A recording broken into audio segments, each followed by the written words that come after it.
my name is Logan Campbell, and today I'll be presenting on George Washington versus Napoleon Bonaparte, who were both two of the greatest leaders in both of their countries.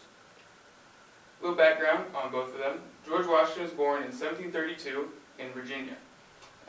When he was 17 years old, he started working as a surveyor for his father, and by 1954 he joined the British military at the age of 21. In 1955, a year later, he became the commander of all the forces in Virginia for the British. And later, after that, he returned home to continue working on his farm. In 1958, he married his future wife, Martha Washington. Background: Napoleon Bonaparte. He was born in 1769 in Corsica, which is an island right off the coast of France. He was born actually Napoleon Bonaparte instead of Napoleon Bonaparte, but when he moved to France, he created the name Bonaparte to make it easier for them to pronounce. In 1785, he graduated from the military academy, and after that he returned back to Corsica with his family. But in 1793, he returned back to the mainland with his family after they fled a dispute with the governor of Corsica. Rise of power. George Washington's rise of power is a little differently than Napoleon's, because he did his more diplomatically than Napoleon. But in 1775, he was selected as a delegate for Virginia in the First Continental Congress. In June 15th, 1775, he was appointed as a Major General and Commander-in-Chief of all the forces for the 13 colonies. From 1783 to 1788, after the Revolutionary War, he retired to his home in Mount Vernon, but was then called back in 1789 to become president for the first government of the United States. He was the first person and only person to ever be elected unanimously by the Electoral College. Napoleon Bonaparte's rise to power. In 1795, Napoleon helped suppress a rebellion that was meant to overthrow the Congress, or to overthrow the Council in France. And in 1795 to 1799, he led multiple victories throughout Austria and Italy. These victories helped him secure popularity in the eyes of the French people and made him more of a famous person. So when he rose to power in 1799 through his coup, then he was actually seen as a better option to the French people.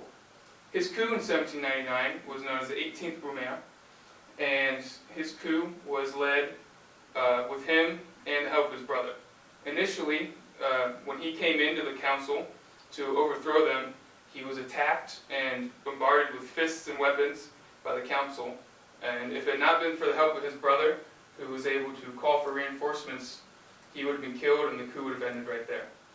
But he was able to survive and successfully overthrew the Congress. In 1802, he named himself the first consul for life, and in 1804, he crowned himself the Emperor of France. Although both these men were politically active, they got their start through the military. George Washington, his major battle that he's most well known for is the Battle of Yorktown in 1781, in which this battle was the key to the victory of the forces against the British. In this battle, he defeated General Cornwallis, and without the help of the French, though, he might not have been able to win. Napoleon's major battle is known as the Battle of Austerlitz in 1805. It was the first engagement of the War of the Third Coalition, and in this battle, 68,000 French forces were able to beat the 90,000 Austrian and Russian forces, which is one of the greatest upsets in military strategy history. After this battle, he was successfully able to sign a peace treaty with the Austrians, which lasted for many years after that, thus ending the Third Coalition. This is a map of George Washington's, as you'd call, empire, or the original 13 colonies that he governed for while he was president. This is a map of the French Empire at its height. As you can see, the dark blue is where he started, the light blue is up until 1806, and the pink are his French allies. This empire he held up from 1802, from his beginning, all the way to 1810. Political achievements of George Washington. He was known for creating the first presidential cabinet, or sets of advisors for the president, and he was also known for creating the Judiciary Act. And this act in 1789 is the basis for a modern-day judicial system. Napoleon's accomplishments are where he centralized the authority for the French people, created more schools for the French people, and provided more economic stabilization.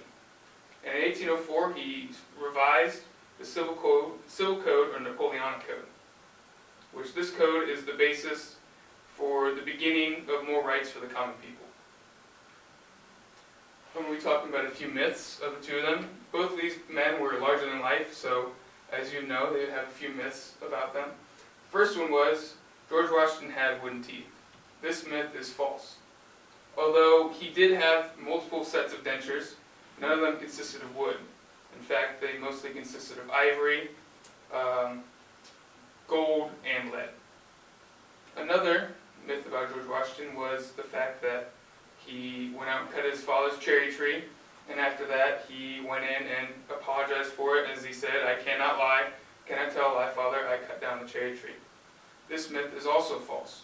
This myth was created after George Washington's death, and it was created by a bibliographer who wanted to create a larger-than-life person and make George Washington more of a good role model for young men.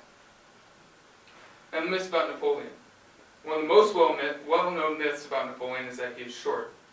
This myth is unfortunately false. He was not a very short man. He was actually an inch taller than the average height at that time. He was 5'6", average height was 5'5". And the reason why people think he was so short is because he was constantly surrounded by his bodyguards. And one of the requirements to be his bodyguard was the fact that they needed to be larger, like humongous men. Most of his bodyguards were around 6'2", 6'3", and thus giving the impression that Napoleon was a very short man compared to these men. And the last myth about Napoleon is that he had a stomach ulcer. In all of his pictures, he's seen with his hand inside his front pocket, and many people took that as a sign that he was in immense pain, and thus just had to keep his hand on his stomach at all times. This is false. The common pose at the time was to put your hand in your front pocket, just like this, and many prominent figures at the time did the same thing. Now for these next two slides, I interviewed a few of my classmates and asked what their views were on George Washington and Napoleon, and I did the same thing for a couple of the French foreign exchange students and asked them what their views were on George Washington and Napoleon. My American classmates connected George Washington as a leader, American hero, and a great general. He was also known as the father of our country since he was the very first president. For Napoleon, as I said before, one of the myths and widely known is that he was very short, great general, conqueror, and intimidating. On the French side of the story, they connected words of George Washington as a creator, that he was well admired, and Lafayette, who was the French general at the time who had helped George Washington win the Revolutionary War. And this is their major connection to George Washington, is through this great general Lafayette. Their thoughts about Napoleon were that he was powerful, a genius, innovative, reestablished the French Empire, and is most well known for the Louisiana Purchase, seeing as that was a huge mistake on the French people's part, where they sold a massive amount of land to the United States because they're in such debt from their wars. And they basically sold most of that land for around 3 cents per square mile. Now my conclusion, both of these men were great men in their own different ways. Both of them rose through the ranks through the military and then were able to get political power after their time in the military. And both men took a divided people and were able to bring them together and create a stronger empire, which still lasts to this day.